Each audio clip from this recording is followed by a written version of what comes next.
Colin Powell once said, "There are no secrets to success. It's the result of preparation, hard work, and learning from failure." And we couldn't agree more. This is Unleash the Champ Leadership Podcast. Unleash the Champ Leadership Podcast. We'll talk to people from all walks of life and pick their brains about their journey, the process, and the ups and downs to becoming successful. You want inspiration and motivation? It all starts here. This is the Unleash the Champ Leadership Podcast. And now your host, Kyle Sullivan. What's going on, champions? Welcome to another episode of Unleash the Champ Leadership Podcast. Today, I have a special guest that I'm excited to talk to, Gary B. Doherty. He's the founder of Europe's fastest growing entrepreneur platform. He's an award-winning and world-leading personal development branding expert, supporting ambitious entrepreneurs, individuals, and thought leaders to be seen, heard, and visible globally. Gary is awarded the prestigious crown of the Ulster Tatler Businessman of the Year in Northern Ireland 2022. He's a two-time TEDx speaker and a TEDx curator. Gary, man, I am excited for our conversation today. Yeah, boom. And you got the name semi right. You didn't butcher it completely, so that's good, brother. It's good. Yeah. We were talking before we hit record. I said, man, I'm a Cajun from Louisiana in the States. I'm gonna try real hard not to butcher your name, but man, I'm glad that I got it somewhat right. I'm glad you're on the show today, man. It's all good, man. Thank you for holding the space for us to get a chat. I was following you, and I wanted to engage with you and see what you were all about and add value to your audience. So yeah, man, thank you for facilitating the space. Absolutely. So Gary, we got all the receipts, we got the equity, we got what you do professionally, but man, who is Gary behind the bio? You know who I am, Kyle, is I'm just not just, but I am a guy. I'm a husband, a father, a son, a grandfather at 46 of two beautiful boys, two grandsons. And do you want to know, I'll tell you exactly what I am. I'm a heart-centered, person who loves meeting other really good people that are out to make a impact in the world, who are ambitious, who have got a purpose greater than self, who are passionate about what they do. And I'm that person myself, you see. So I love meeting people like that. That's who I am. And everything revolves around that, whether it be business, relationships, money, anything I do in my life revolves around that sort of principle of being around good people. Yeah, man. Before we got together in further episode, I was like, yeah, that's your heart. And you can tell that in what you do and how you view that. And so I know you have a bit of a view on success and how you measure that. So talk to us about that, because, some people can measure it in, multitude of ways. How do you view success in what you do? I think success and the version of success, and it's funny because I do a podcast called Success Mindset around this here, and I ask people, successful people, or ambitious people or goal-driven people or people that have achieved X, Y, and Z, what success means to them. And you want to know something, and I'm sure it's similar for yourself. It changes over time. It evolves over time. So, for example, when you start a business, a measure of success is monetary, i.e., is the business sustainable? Is it viable? Is it growing? Is it profitable? Et cetera, et cetera. So monetary gain is a measure of success in that instance, and rightfully so, and always is. But as you accumulate money and as you grow a business, whilst it is very important, there are other areas of my life that have become just as important.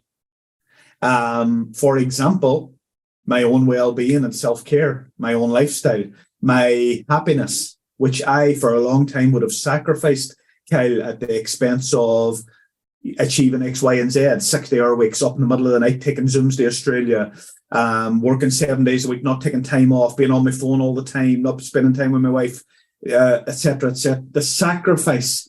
But guess what? That needed to be made for the success.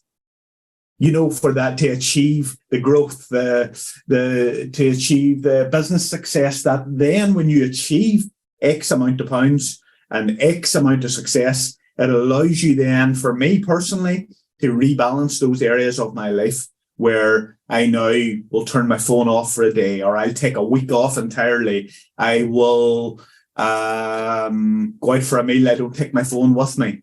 When I get up in the morning, I don't look at my phone for the first 2 hours.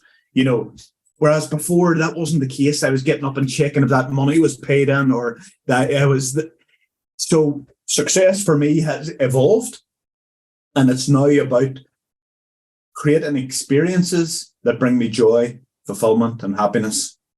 As much as these other things are still important, I now have other important things as well that I measure success on. And freedom is one as well. Freedom is very important to me. Freedom to make choices. Yeah, Gary, talk about how you were able to. So, how long have you been married? Let me ask that first. 23 years next month after. Okay, man, congrats on that. My wife and I will celebrate 10 years in a couple months. Congratulations. And so, talk about the communication, that, because you said in the beginning it's necessary to have the sacrifice and to build the business, and you have to do long hours.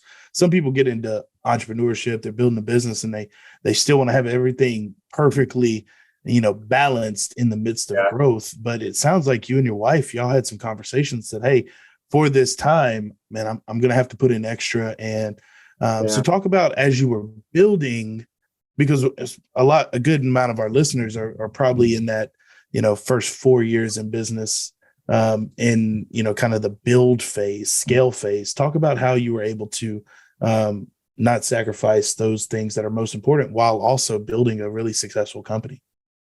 The truth of the matter is, Kyle, I wouldn't say I've even successfully done that. I would say it's very much a work in progress, learning from mistakes, learning from miscommunicating, learning when to listen more than you talk. Because as much as us as entrepreneurs are very driven and very ambitious, we're not always right. And all I've ever asked my wife of me is not all I've ever asked, it's a big ask, is to support me on my dreams, support me on my dreams, whatever that may be. And she supported me before when she knew it wasn't a good thing, but she didn't want to take my dream away from me.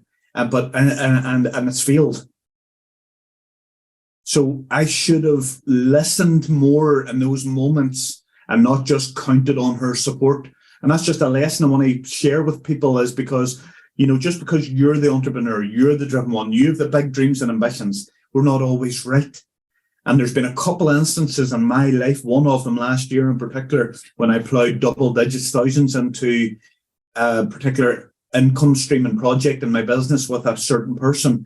And my wife's suggestion was, Gary, this is wrong.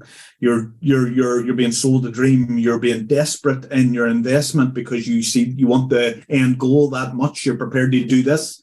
And her intuition was right, but I didn't listen. I didn't listen properly. If I'm really honest, I went 6 months and plowed about 20 grand into something, and then realized she was right 6 months ago. You know what I mean? So I just really wanted to share, I suppose, my shortfalls as well as my successes, and that was one instance, but do you want to know something? Lessons learned from it all, man. And I think it's just a testimony to my own marriage that, that we've been together through thick and thin. I've lost businesses before, years ago, property and money and stuff. And the actual business I have now is only about, it's about 4 years old, actually. So yeah, man, it's just about communication, having the tough conversations. You might not always like what you hear. And you have to be big enough and brave enough to take that in the chin, which I don't always get right either. But you want to know something, man?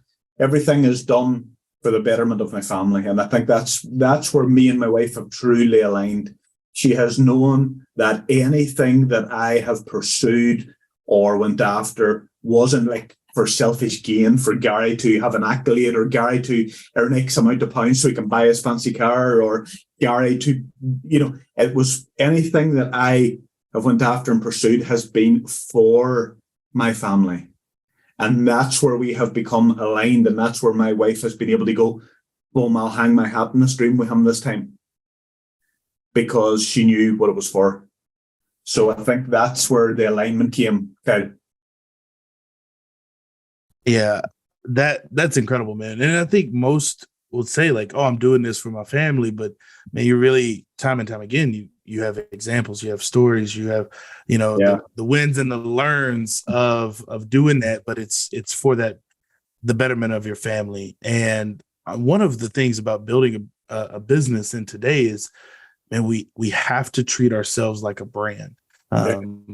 And I know that's something that you talk about, scaling your personal brand and creating where it's not just you as an individual, but like people have to buy into you as a brand in addition to what you're doing in your company. And so how do you advise folks to build up and scale their personal brand in today's day and age where it's pretty saturated and you got to stand out?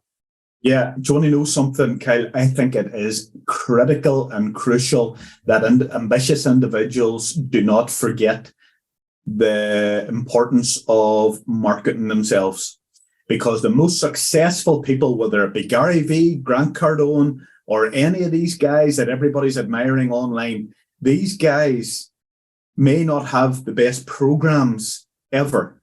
Them guys are the best self-marketers ever. They're the best at sharing how good they are and what they've done and how they can help you and how they can solve your problem. And here's how to do it quick and fast and efficiently. And they are amazing self-marketers. Amazing self-marketers. I'm sure there are people who aren't as good at self-marketing who maybe have better programs and service, but these guys are extraordinary at that. And success leaves clues, right? Most people that are solo entrepreneurs, or they have started a business from scratch and now they're mid-level entrepreneurs with their family and maybe a team of consultants or VAs, and they're growing to multiple six figures, maybe even seven figures at that stage.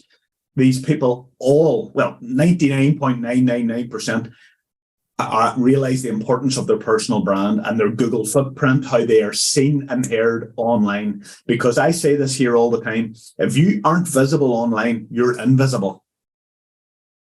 And honestly, I like go and Google my name, Gary B. Doherty, or Gary Doherty Speaker, or Gary Doherty TEDx, or Gary Doherty Think Network. You will see me appearing in X, Y, Z.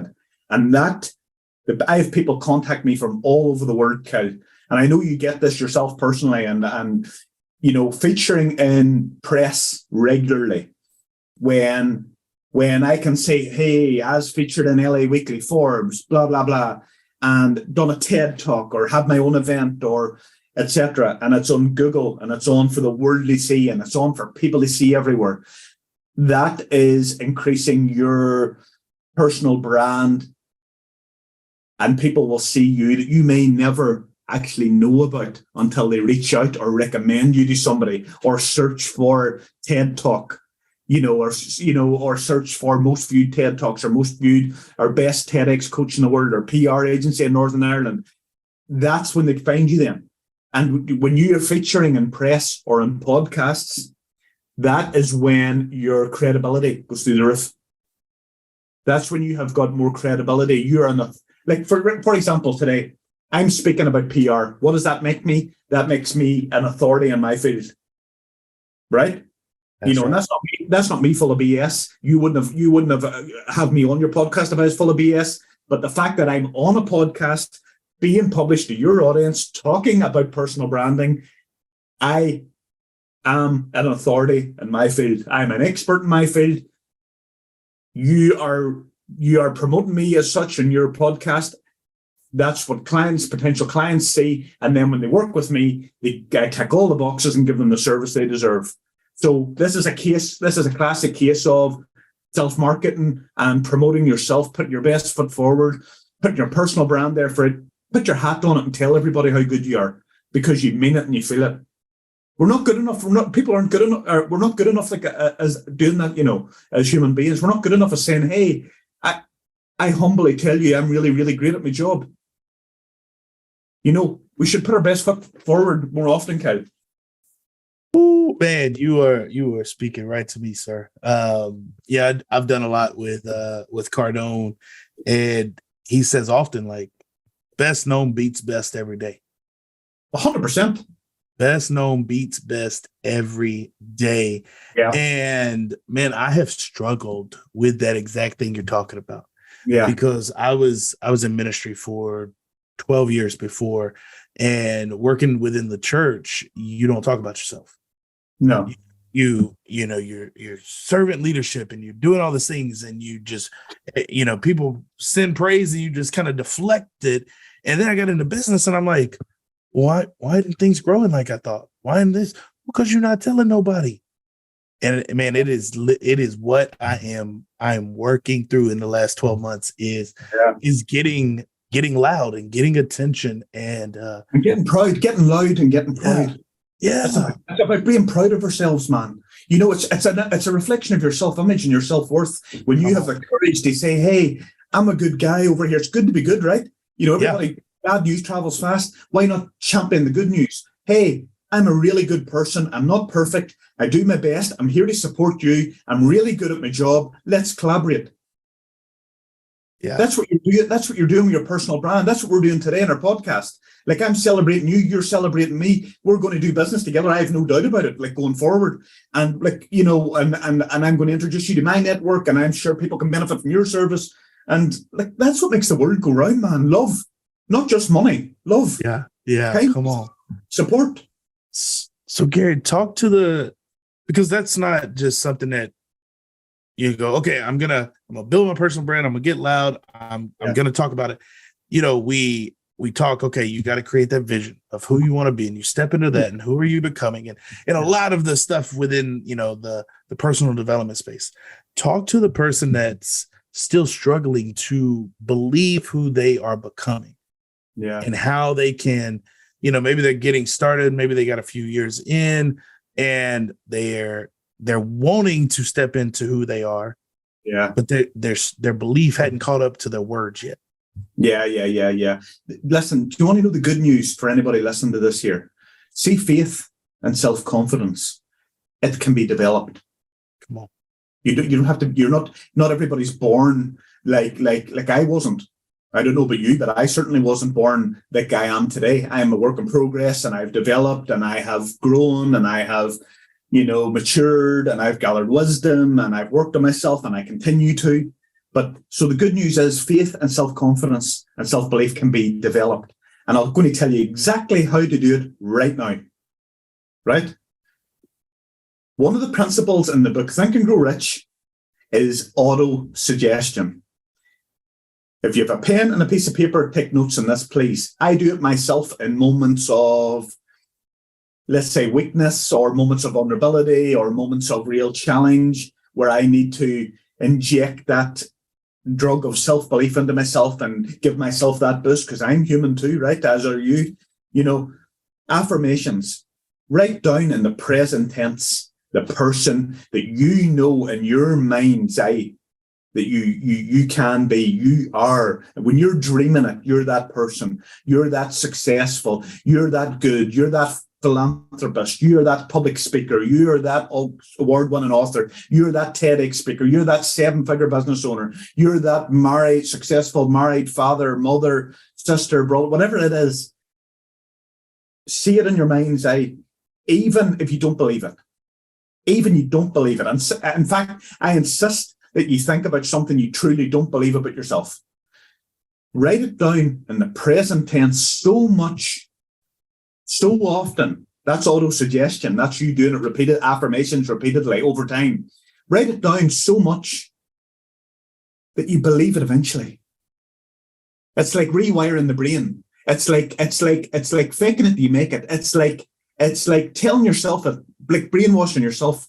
It's like telling yourself that often that you're a good person, that you think you're a good person. Then you are a good person because you're thinking about good things. You're only doing good things. It starts with the thinking, the feeling, and then the acting, and then you are it. And I have done that so much in my life, Kyle, honestly, that even to achieve goals, I've done that. Even to achieve certain goals, I've done that. Like one of mine, like I tell you now, my business isn't a 7-figure business right now, right? Isn't. But you best believe, as you're listening to me in this podcast, I swear to you now, in God's name and in my own name, that I will be. And I am already in my mind. And I write it out in my book of affirmations all the damn time. I write it out in my books, not that one, actually. It's another one over there, same book. And I write it out. And I write it out all the time, how I feel.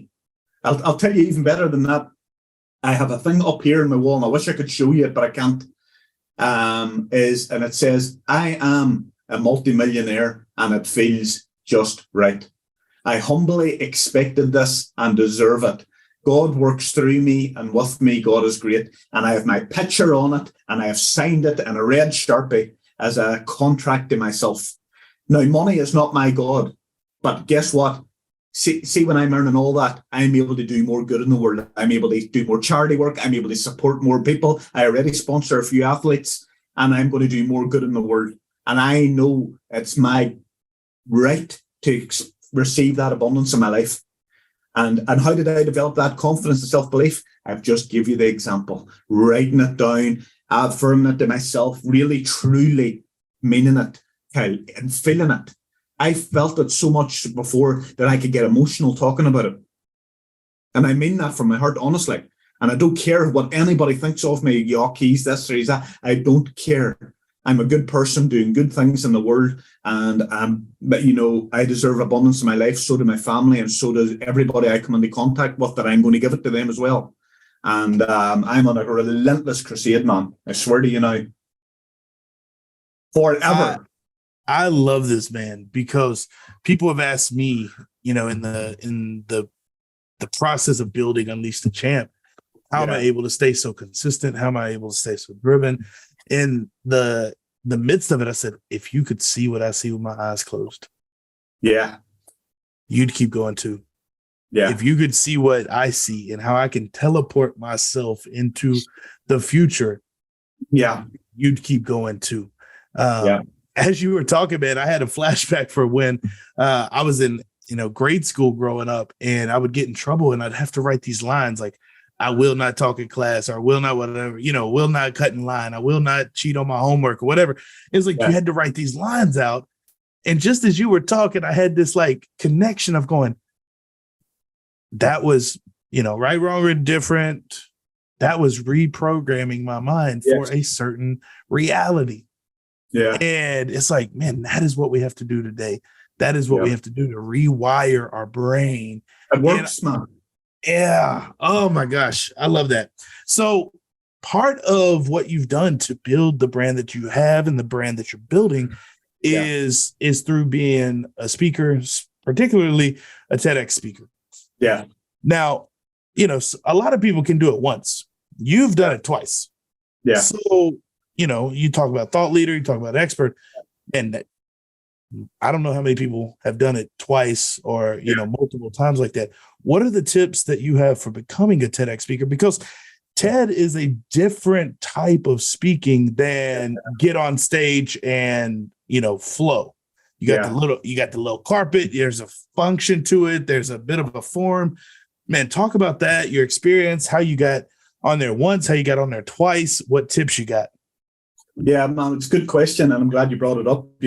I'll tell you how it all started.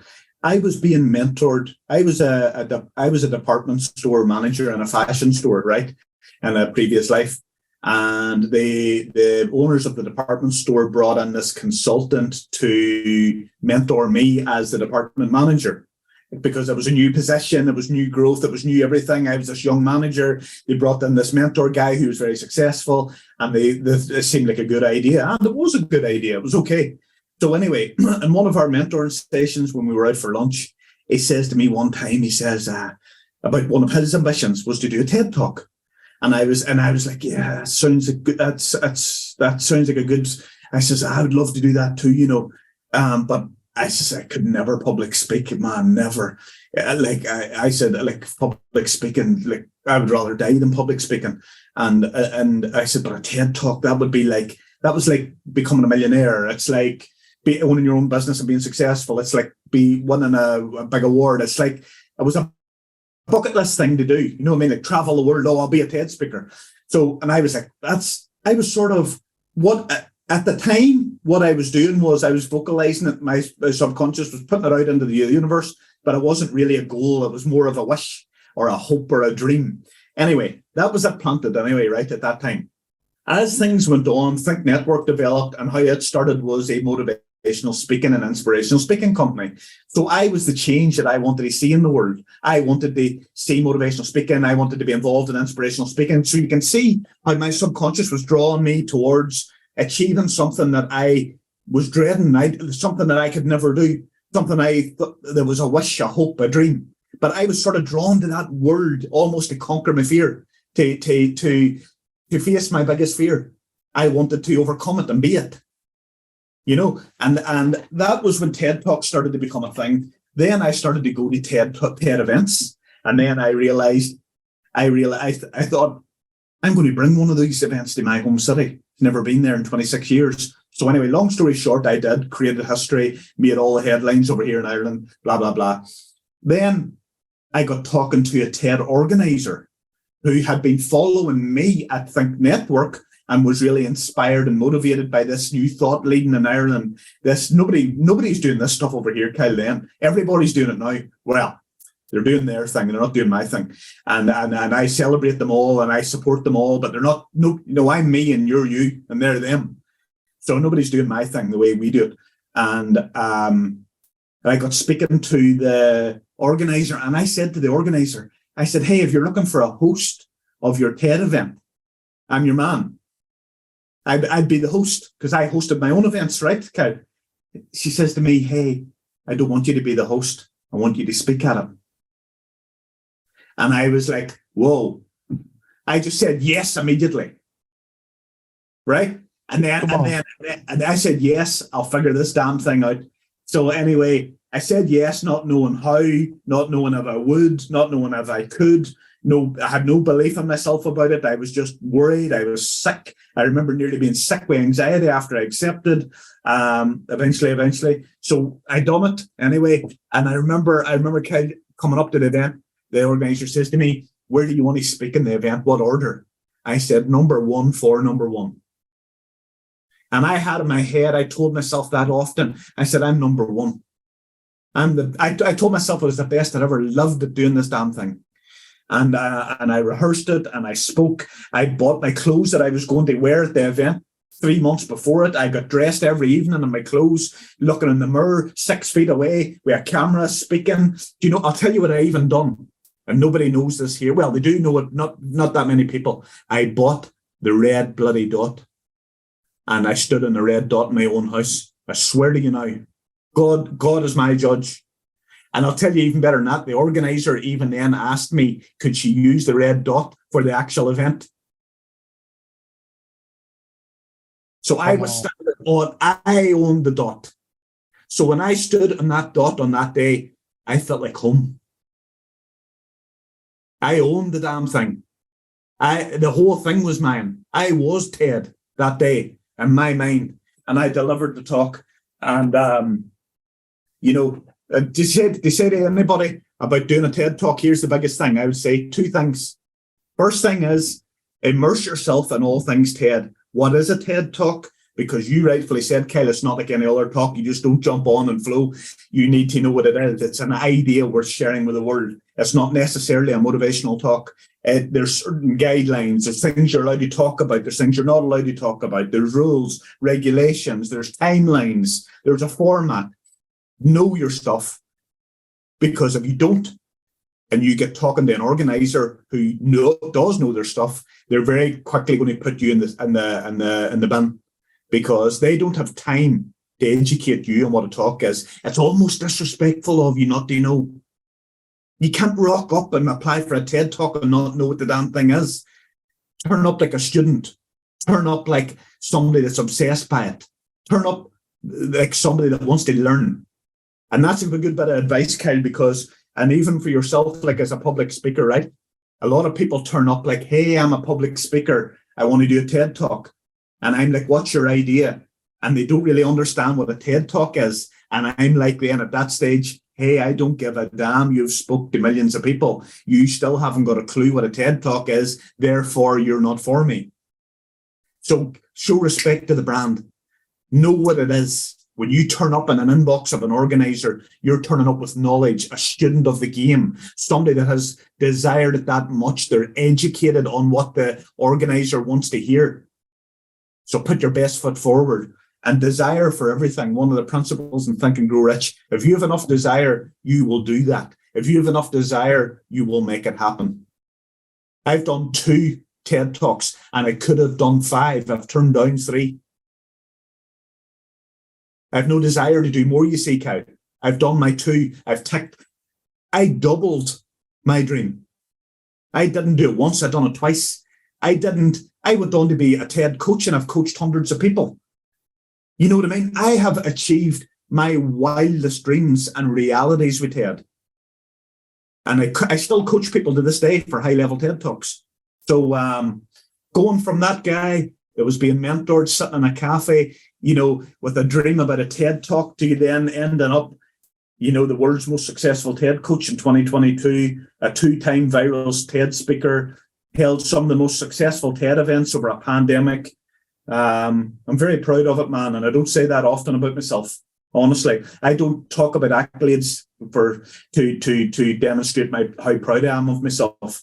That's been a challenge for me over the years, but I am proud of myself about that. Eventually. Yeah, as you should, man. As you should. And what I've loved through our conversation is that you can, from every word that you speak, you can tell your heart. Your heart's to serve. Your heart's for impact. Yeah, the money's nice. It's whatever. Yeah, of course. It's for opportunity. And so I absolutely love it, man. And there's so much of, for me, I'm taking away of going, it's the journey. Yeah, I'm reminded of the journey of growth, the journey of development, the journey that where we are at now does not have to be where we're at 3, 6, 12, 2 years from now. And so I really appreciate it, man. People are going to want to reach out. Where can they find you online? And what's the best way to get in touch with you? On my Instagram, Gary B. Doherty Official. On LinkedIn, Gary B. Doherty. There's a strategy and a reason for the B, because there's another Gary Doherty who's a footballer who appears all over Google. Hence in line the strategy of my personal brand. So I'm Gary B. Doherty. Brian's my middle name. You'll get me Instagram, LinkedIn are the 2 most receptive places. I'm on them all though, all of them, everywhere. Awesome, man. Well, we'll link all that in the show notes. Man, I got one more question for you before we let you go. Anything. And at Unleash the Champ Leadership Podcast, Gary, we want to know, what does it mean to be a champion to you? What it means to be a champion to me, before you can be a champion to other people or receive the lovely accolades or the trophies or the 7 figures or the multiple XYZ or scaling up or the lovely lifestyle, you need to champion yourself. You need to be a champion. As you say, the Unleash the Champ. You need to recognize the champion. You need to go and look in the mirror and realize you're looking at one. You need to realize that you are the damn champion. You have it within you to unleash the champ to the world. You know what I mean? But firstly, you need to realize you are it. I put up a post the other day, about people ask me all the time about how do you do it, how are you successful, and just realize you are it. I am what it takes. I don't have what it takes. I am what it takes. So are you, Kyle. So is anybody listening to this. But you need to tell yourself that. You need to recognize that you're looking at the champ in the mirror. To actually go and, actualize that in your life. And that's where the affirmations and the auto-suggestion and all the Think and Grow Rich principles come into play, which I love my life by. So that's what it means to me. Recognize that you are the champ. Come on now. I love that. Gary, thank you so much for the interview. Thanks for spending some time with me today. Cheers, Buller. Thank you for everything. Absolutely. You've been listening to the Unleash the Champ Leadership Podcast. Our passion is to talk to successful people and hear all about their journey and what it took to get there. We hope you've enjoyed the show. Make sure to like, rate, and review. We'll be back soon. But in the meantime, hit up the website at unleashthechamp.com. Find us on Instagram at Kyle J. Sullivan and hit up that Facebook page at Unleash the Champ. Remember, if you can't fly, then run. If you can't run, then walk. If you can't walk, then crawl.